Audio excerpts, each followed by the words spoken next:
for them. Nobody could pay for them because we had no money. And he said this was like going to build a building. And you've got the materials, you've got the tools, you've got the skills, you've got the drawings, you've got the planning permission, you've got the weather, you've got the will.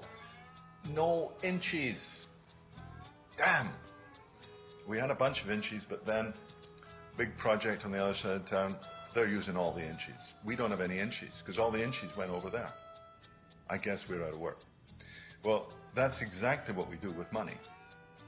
That's my clearest realization, is that there is plenty of work that needs to be done in this valley.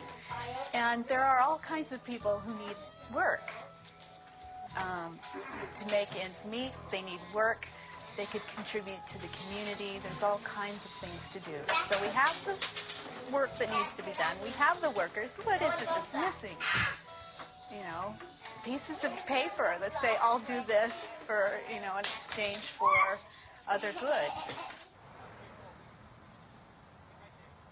People are short of and hungry for a tangible way to just plug into a sense of community.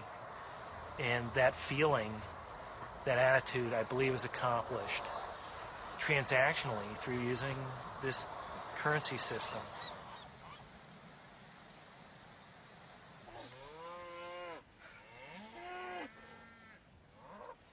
Once they get the concept that, you know, we can spend the money here and it stays here and it helps out our school system and our children and our future and everything, people really get a hold of it again. And the river hours and all that, that's all stuff that need to keep working hard at. I think it's exciting. I think river hours isn't going anywhere. You know, I think it's only going to continue to bring people together and to get people talking. I'd like to say right now that it's a huge economic impact, but that's not the biggest impact of river hours at this point. The biggest impact is people starting to shift into recognizing and realizing that local communities can become more self-sufficient in every way.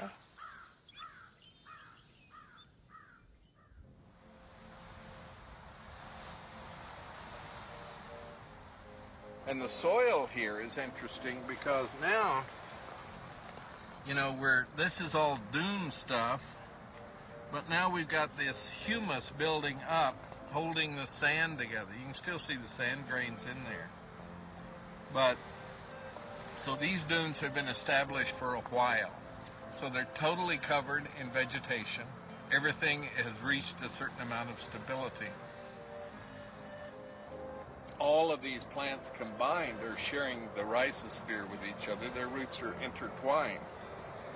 And they're contributing different things. These plants root associate either with, probably here it's a fungus that can actually take nitrogen out of the atmosphere and fix it on their roots. Can actually fix it so that the pine tree can get it. The pine tree in exchange will, through photosynthesis, create sugars and send it down and feed that to the fungus.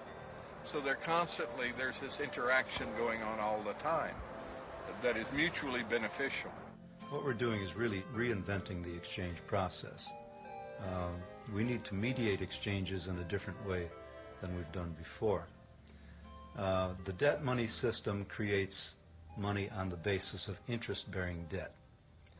It's not debt itself that is at fault. It's the interest component that's attached to the debt. And the interest component does not get created when banks create money on the basis of collateral. Some people are really Luddite about this, and they think, well, we should be back to gold and silver, and that's a metal, precious metal that doesn't change with time. That's all nonsense in my view, just nonsense. And a lot of earnest, good people devote their lives to trying to prove that somehow the world is going to hell because we have this symbolic money rather than the real thing. I would say don't waste your brain cells on that subject. It doesn't lead anywhere, and it's actually quite reactionary if you think about it.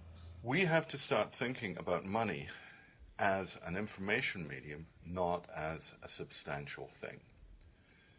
It has been merely an information medium for a couple of hundred years in most respects. But nonetheless, we've stuck ourselves with the idea that there's only so much money. That's the core of its reality concept.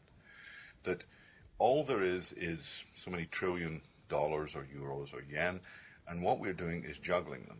Comes from you, goes to me, goes to him, goes to her. It's to and fro, and we're juggling with a real thing. Therefore, we are always going to have shortages. How can we mediate our exchanges without creating a pervasive sense of scarcity? Are paper currencies like river hours really the best way to solve this problem? Or are there other, more effective approaches? River hours print their currency. And as soon as you print a currency, you have, in fact, in my opinion, created a problem because you created a limited supply currency, which means there's only so much currency as there are notes in circulation.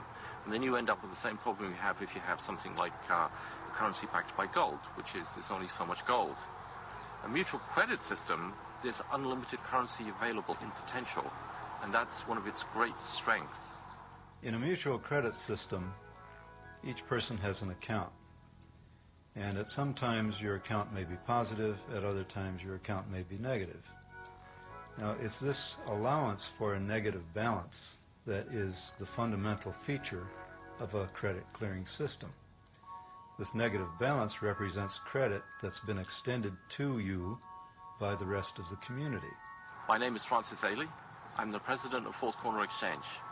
We are a mutual time exchange, mutual credit exchange system. We have over, as of today, 650 members, and about 400 of those are in Bellingham. I'm Jean Brecken. I offer reading out loud, singing, playing the piano, word processing, writing, and office work. Hi, I'm Lynette Allen, and I'm offering websites, design and development. One of my favorites is I have this great apple tree, so I have a lot of apples that I have sold for time dollars and changed a 4-year-old's concept of where apples come from. They don't come from the store, they come from a tree, and Grandma was very happy that he learned that. In a case of mutual credit systems, the rule is, the game is, I do something for you, I get a credit, you have a debit. The sum of our two is 0. So, in other words, net, we've done nothing. But I have a credit and you have a debit.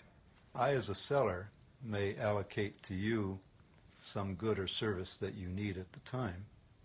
I get a credit to my account, you get a debit to your account. Your debit means that you owe something to the community of traders in our credit clearing circle. My credit balance means that the circle owes something to me. I've really been enjoying a lot of things. Chicken soup from my friend Mary Stanton. I buy the chickens and she makes the soup. It's wonderful. With my credits, I can go and get the cookies of my neighbor, and you can work in her garden to pay for your debit. We've created a currency between the 4 of us. Try that to do with dollars. It doesn't work that way, does it? I need to go and borrow it, or I need to earn it, competing with everybody else to get it. Okay. In this game, we created ourselves. In a mutual credit system, everyone has an account.